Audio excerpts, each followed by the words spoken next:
Nayab and her brother John were inseparable. They spent every moment together, sharing secrets, dreams, and adventures. Their village was surrounded by an ancient forest, one wrapped in eerie legends. People spoke of strange disappearances, of those who entered and never returned. But children are always drawn to the unknown, and one fateful evening, curiosity led Nayab and John into the heart of forbidden woods.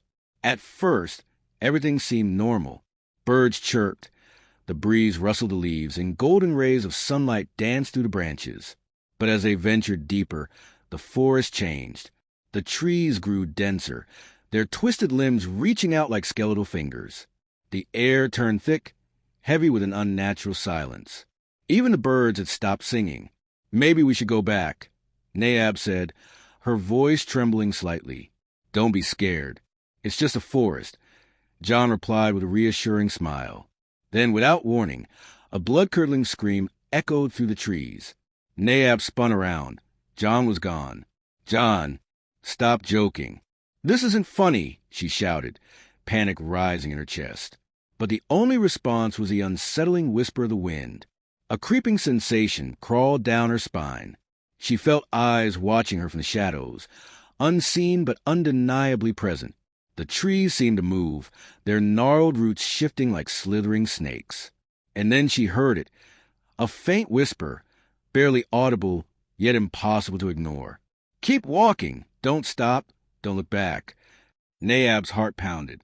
She ran, dodging low-hanging branches, her breath coming in ragged gasps.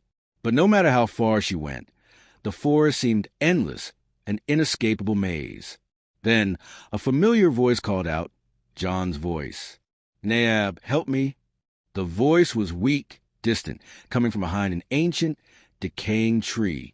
With trembling hands, she pushed past the thick undergrowth and found herself facing an old, abandoned cabin. The door hung open, creaking on its rusted hinges. "John," she whispered. A soft sob came from inside.